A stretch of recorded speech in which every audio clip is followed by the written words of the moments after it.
In entertainment news this week. Straight drive. What, Marc? Weren't you supposed to play Tupac in the John Singleton? Yes, I was. Yes, I was. You were supposed to play that role. Yeah. And then it got away from John Singleton. How did you hear about the uncensored, the murders of Tupac and Notorious B.I.G.?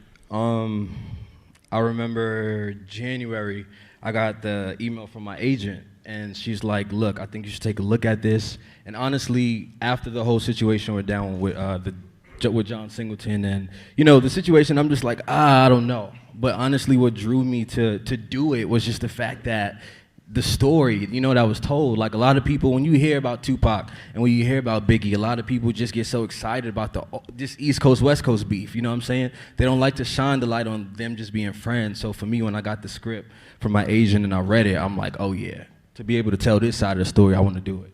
You was like, I gotta get this. Yeah. Absolutely. Wavy, how did you hear about it, Wave?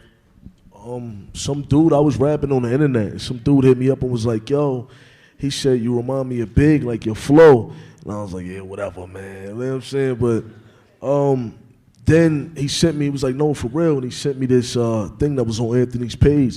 And they was looking for Puffy, Biggie, and Pac. So I was like, man, this is a scam. These dudes don't want like $1,000 to do this. You know what I mean?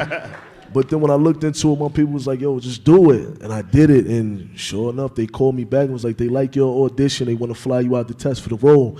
I came in, I tested for the role. I seen like it was a lot of significant talent in there, man. I'm not going to say who, but they were in the room. Skinny dudes like, trying to play Biggie, right? Man. Oh, my God. We had some white dudes trying to play Biggie. Yeah. How about you, Marc Rose? What do you think? I agree, man. I feel like this is for the culture. You know what I'm saying? This is Tupac Shakur, this is Biggie Smalls, and you know what I'm saying? As a fan at that time, as I am now, I didn't know that there was How old was you when Tupac passed? Man, about 4 or 5. Who said 3?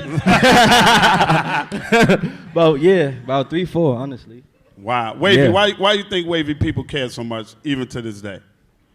I think they care because this was such a tragic part of hip-hop. Like, this is forever gonna be a part of hip-hop. Like, it just doesn't happen. 2 artists just end up going because of a beef. There has to be something more to it. You know what I mean? So I feel like this story will forever be embedded in hip-hop. What do you think happened to their friendship? You know, I think money, fame, bullshit got in the way of it. I think these are 2 people where if they had lived in time, they probably would have reconnected because they were both so talented and I think such good guys underneath it all. There's no reason they shouldn't have reconnected. But sometimes bullshit gets in the way and you're either too young to see through that or you don't have the time to then say, you know what, this isn't really what's the most important thing. And I think that's one thing that you guys have really shown throughout this. You guys just seen the first episode. I'm going to reiterate it. February 27th, 10 o'clock. Watch this one again and then watch it all the way through, that these guys were friends. They were buddies. They were pals. They hang out together. They hung out together. We wild out, all of us together. Me and Pac got thrown out of Magic City together. We did, Biggie tried to roll weed and smoke it in the studio on my first interview with him. They were really, really, really tight friends. And you're going to see the transition of friendship to enemies.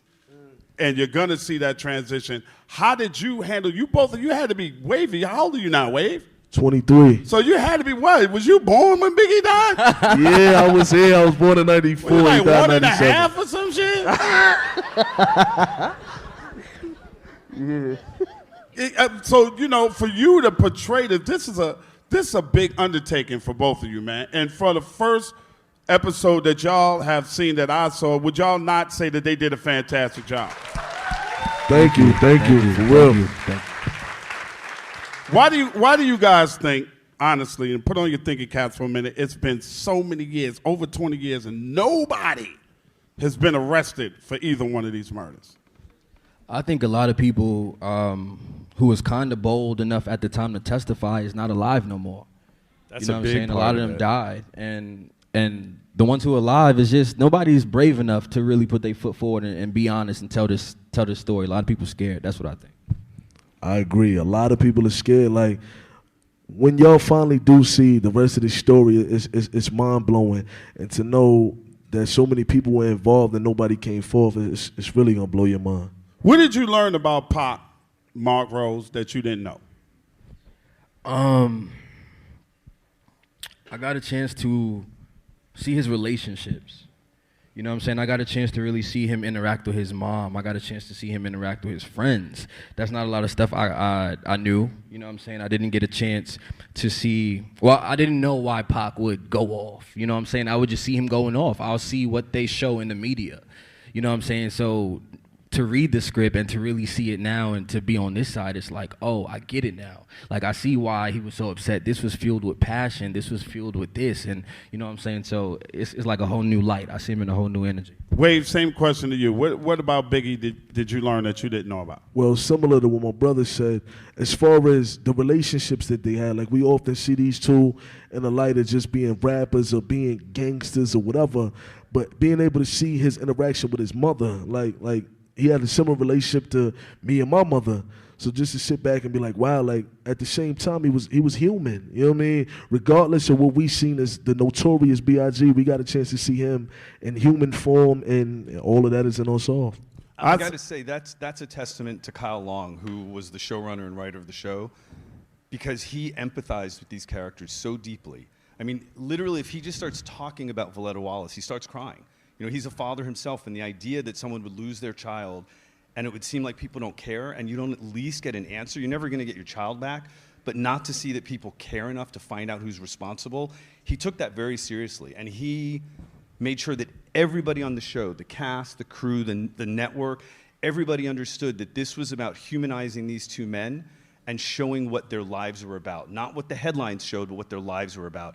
And Anthony dug into that and made sure that that comes through in every episode. And that's why y'all gotta watch February 27th. Yeah. USA Network. Yeah. And every Tuesday after that at 10 o'clock, because what they managed to do with this story is to absolutely humanize the relationship between Biggie and Pac. And not only that, but to humanize those two in a manner that y'all have never seen before. And the reenactment of Biggie being shot affected the shit out of me because I was there.